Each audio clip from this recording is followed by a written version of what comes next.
And I would like to pass the word to Mina. So Mina is our today's expert, and we are very happy to have you, Mina. So probably you may start with just telling a few words about yourself. Thank you, Kate, and really appreciate Top Career for this initiative, and thank you for the introduction, Kate. So quickly about me, of course, I have like 1.5 decades of experience in HR. And in the last 5 years, I've been heading global HR, handling remote employees in companies like Capillary, Circles Life, and Airmeet. The best part is why I've joined Hyber as a VP of HR for the global company that they are, is to basically leverage my experience of digital transformation, bring in a lot of change management in the company where you can visibly see we are shutting down on traditional practices and bringing in some progressive practices in place. When they are distributed teams, right? I think it's so evident right now in the industry, we cannot avoid distributed teams. And if you're not able to adapt to it, you won't find talent in the talent war that we are facing today.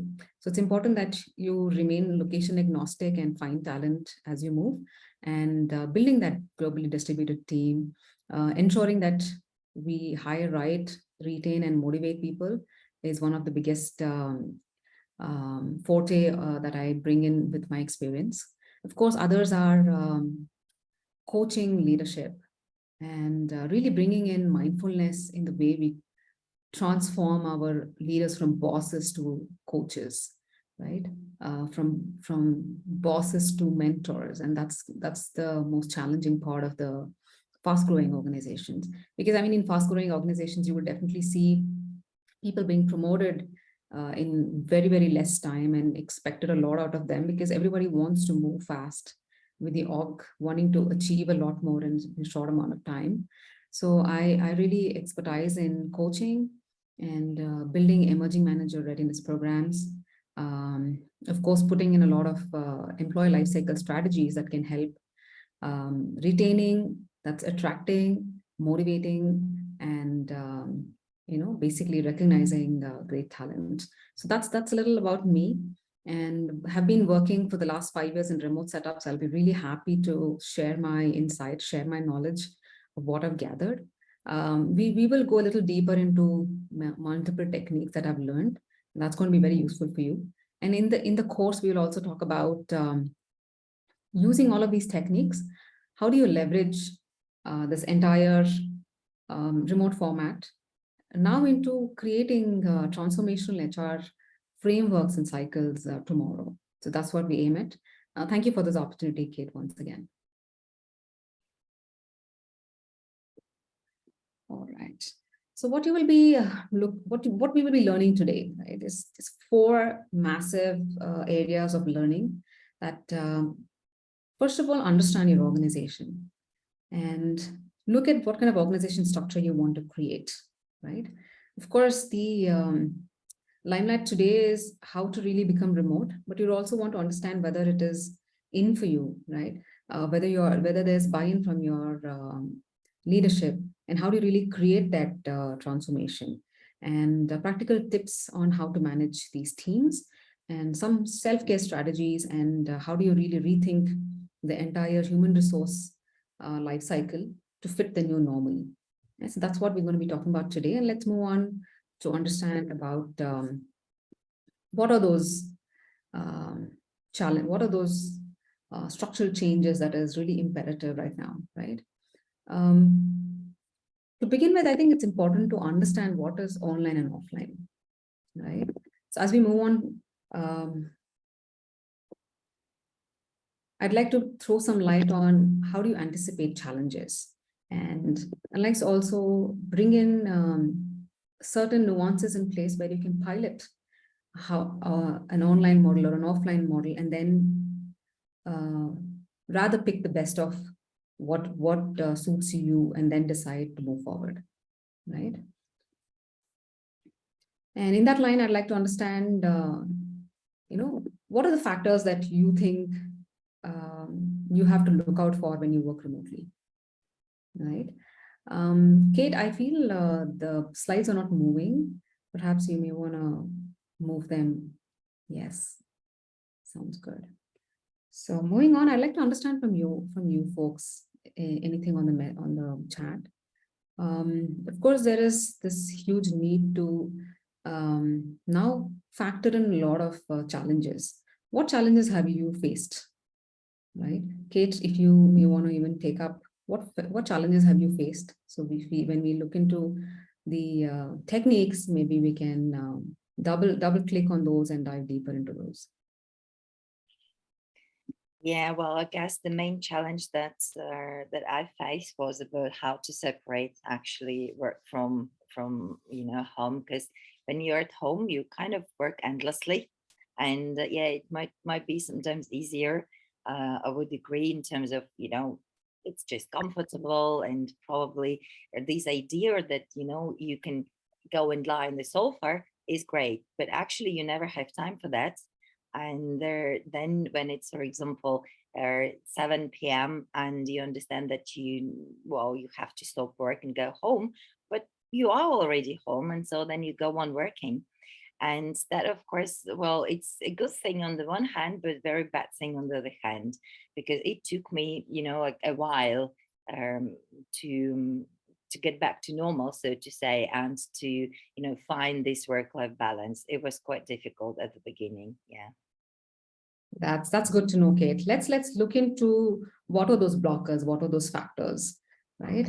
So many times factors such as visibility, right, is becoming a challenge, especially when you're remote, right? When you are, I mean, this already existed when you went into a offline office either, right? 5 years ago, when I used to go into offices, this was a constant situation that used to come to me saying, hey, you know what, as an organization, we have 600 people sitting in the same corridor, same office, but I really do not know what's happening in the other teams as such. We don't know what kind of projects they're running, how it's really impacting the organization. So visibility is certain factor that definitely is a challenge both in online and offline world, but it becomes even more predominant in an online work situation, because now you're not even meeting people. Earlier, you used to have these water cooler discussion, used to go out for teas, take breaks, and you should have informal conversations. And you suddenly right now don't see that happening more frequently, because it is an effort, right? You'll have to take an additional effort to block people and have a meeting, and everything seems like a meeting today. And if you don't have agenda, nobody's interested to have that meeting with you. So visibility right now is definitely a concern.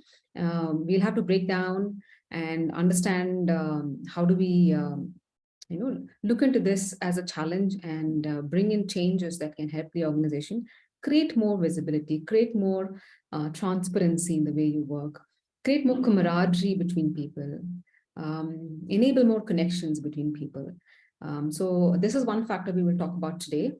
Other factor is delayed feedback, delayed communication, right? So I mean, this did exist in some format in the offline world, but in online, you seem to be having a little bit more stretched delay, because you don't find common time together like every day. Maybe you're doing stand-ups and all of those processes, but those one-on-ones never happen on time. It just, everyone's so fatigued with the virtual calls and being on video meetings that nobody wants to do a feedback session and give long feedback, or really put it in a constructive way and let you know about the progress. Everybody is now running transactionally. Things like contextual cues, right? It's very hard to figure out where things are, and how do you respond to someone, or even find someone in the organization, right? And in the last 2-3 years, I also figured that as an HR head, I have 20 people joining every week, and I don't know each one of them personally. So over time, it was so hard for me to understand who joined where and who exists where, right? So those are some of the concerns that you need to look out for, and we will see how we can fix them. So moving ahead, you also feel alone, right? A lot of loneliness seeps in. when you are working. In your home, it's just you. Although there are 20 people online on a video, but you feel lonely because it's just you in this empty office. So, and then there are very less touch points where there's no camaraderie. And when suddenly when you want to talk to someone, you don't have that friend in the office where you can just reach out to, drink a glass of water, stand next to each other and chat. So when that doesn't happen, I think there is slight depression and loneliness that seeps in. And of course, when the environments are becoming so dynamic, um, how to keep track of what's happening, how to maintain productivity, and what are those sequences of workflow. Many times it's a little broken because things don't work seamlessly until you put some effort, and there needs to be a lot of over communication that is required, right? And if you don't over communicate, people assume, and then that's not a great way to go ahead. So how do we look at, I mean, these are these 5 big factors that we spoke about, and we touched upon technical issues, behavioral issues, psychological issues, process related issues, and how do we really go about getting into a better state and really using some of these best practices to overcome some of those concerns, right? Talking about visibility, how do we overcome visibility? Create those connects, right? The multiple connect points that I'm going to talk about is daily stand-ups. Daily stand-ups are here for you to stay productive. Here, your daily stand-ups will cover all your transactional needs, right? So you know what you're going to do today. There is more visibility and control over how things are progressing. You don't have to meet 100 times in a day to align. So you have this one stand-up where if you have a 5-member, 10-member team, you quickly talk about blockers. You quickly talk about what are those things that you require to become more productive. And then, of course, you can use other chat mechanisms like Slack, where you can have asynchronous conversations as the day progresses. So your fatigue is reduced, but you become slightly more productive because in the beginning of the day, you've clarified things, you know what you want to work on. And those conversations help you through the day.